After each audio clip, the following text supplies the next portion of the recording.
아침 커피 한 잔. 익숙한 자리, 익숙한 풍경. 언제부턴가 제 하루는 이렇게 고요했습니다. 평온하지만 또 어딘가 텅 빈 것 같은 이 느낌. 이제는 그럴 줄 알았습니다. 설렘이란 건 젊은 사람들의 전유물이라고요. 가슴이 뛰는 건 계단을 오를 때나 두근거림은 혈압이 높을 때나 느끼는 거라고요. 그런데 어느 날 낯선 미소 하나에 가슴이 두근거렸습니다. 순간 당황했습니다. 나한테 이런 감정이 아직 있었나? 놀랍게도 있었습니다. 많은 분들이 착각하십니다. 나이가 들면 감정이 무뎌진다고요. 하지만 신경과학자들은 말합니다. 우리 뇌의 감정 중추는 나이와 상관없이 평생 활성화될 수 있다고요. 문제는 뇌가 아니라 마음의 문을 닫아버린 우리 자신입니다. 다시 말해 설렘은 사라지는 게 아니라 우리가 덮어둔 감정입니다. 한국노인상담센터의 2023년 조사에 따르면 65세 이상 응답자의 42%가 새로운 관계에 대한 설렘을 느낀 적이 있다고 답했습니다. 70대의 38%, 심지어 80대의 23%도 그랬습니다. 숫자로 보면 당연한 일입니다. 우리는 여전히 살아있는 사람이니까요. 그래서 오늘 이 이야기를 하려 합니다. 다시 설레고 싶은 나에게, 아직 살아 숨쉬는 당신의 마음에게.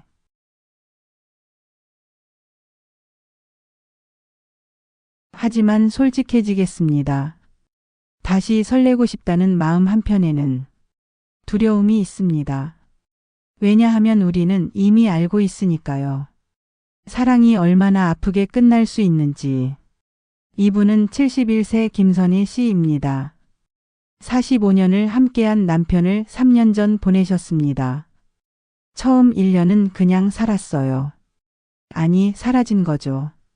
2년째부터 외로움이 찾아왔고 3년이 지난 지금은 누군가와 다시 밥이라도 먹고 싶어요.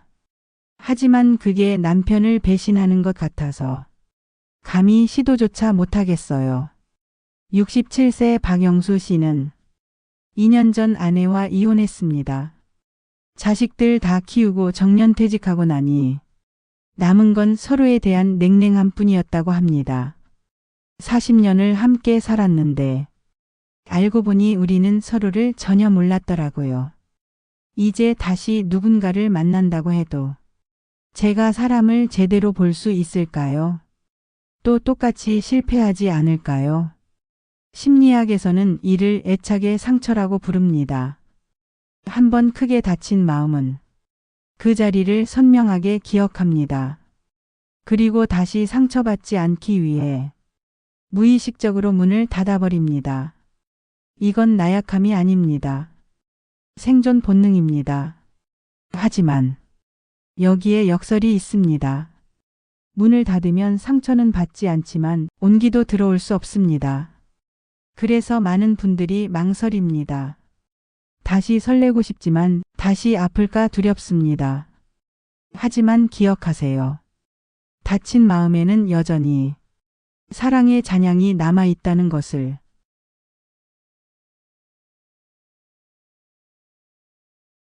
그런데 신기한 일이 일어납니다. 아무리 꽁꽁 닫아둔 마음도 어느 순간 문틈 사이로 빛이 들어옵니다.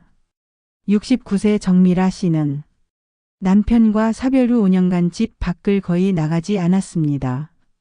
그러다 딸의 권유로 동네 도서관 독서 모임에 나갔고 거기서 같은 책을 읽고 온 한 분과 눈이 마주쳤습니다.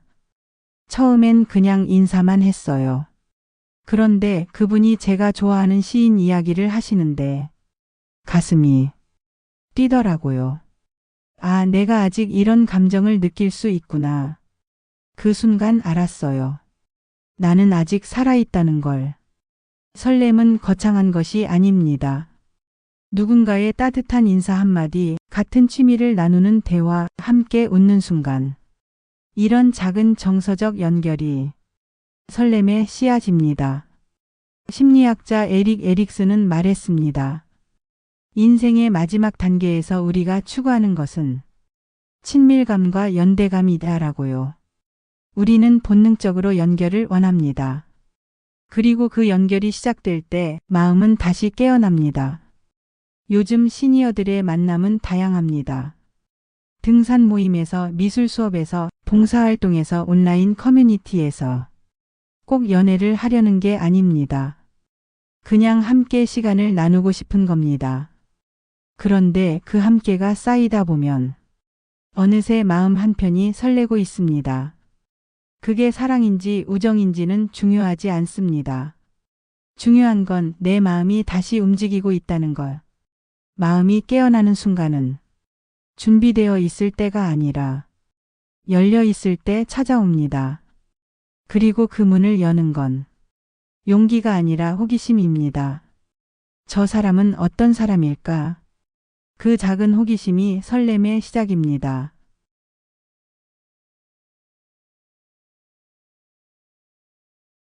그렇다면 묻겠습니다. 시니어의 사랑은 젊은 날의 사랑과 무엇이 다를까요? 20대의 사랑은 불꽃이었습니다. 뜨겁고 격렬하고 때론 파괴적이었죠. 사랑한다는 이유만으로 모든 걸 걸었습니다. 하지만 지금의 사랑은 다릅니다. 이제는 불꽃보다 온기가 좋습니다. 격렬함보다 평온함을, 소유보다 함께함을 원합니다. 왜냐하면 이제 우리는 알기 때문입니다. 사랑은 채우는 것이 아니라 함께 비워가는 과정이라는 것을. 73세 이성훈 씨와 70세 한미숙 씨는 2년 전 재혼했습니다. 둘 다 배우자와 사별한 후 홀로 지냈고 자녀들의 반대도 있었습니다. 하지만 이성훈 씨는 말합니다. 우리는 매일 아침 같이 커피를 마셔요. 특별한 대화가 오가는 건 아니에요. 그냥 옆에 누군가 있다는 것. 그게 이 나이의 사랑입니다. 혼자 마시는 커피와 둘이 마시는 커피는 완전히 다른 맛이거든요. 노년기 사랑 연구의 권위자인 하버드대 로라 커스텐슨 교수는 말합니다. 나이가 들수록 사람들은 정서적으로 더 성숙해지고 관계에서 진정으로 중요한 것이 무엇인지 알게 된다. 그래서 시니어의 관계는 오히려 더 깊고 더 진실하며 더 만족스럽다고요. 실제로 여러 연구들이 보여줍니다. 60대 이후 새롭게 시작한 관계의 만족도가 젊은 시절 관계보다 높다는 것을요. 나이 들어서 시작하는 사랑은 미숙하지 않습니다. 오히려 가장 성숙한 사랑입니다. 왜냐하면 이제 우리는 사랑의 본질을 아니까요. 존중, 배려, 그리고 따뜻한 말 한마디. 그게 전부라는 것을.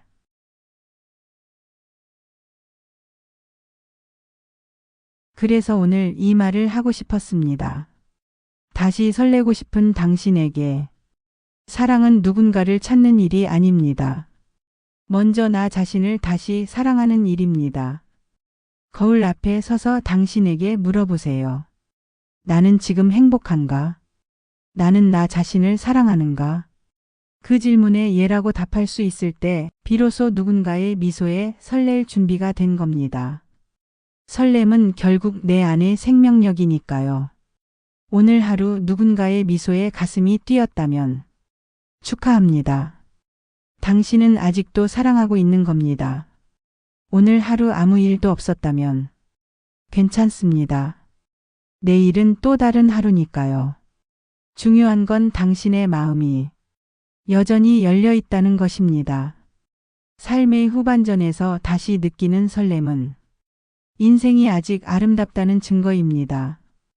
당신의 이야기가 아직 끝나지 않았다는 증거입니다. 사랑에는 나이가 없습니다. 설렘에도 유통기한이 없습니다. 있다면 우리가 스스로 정한 한계뿐입니다. 그 한계를 넘어서세요. 용기 내어 인사를 건네보세요. 호기심을 가지고 누군가의 이야기를 들어보세요. 그리고 무엇보다 당신 자신에게 허락하세요. 다시 설렐 권리를. 다시 설레고 싶은 나에게. 당신의 마음은 여전히 봄입니다.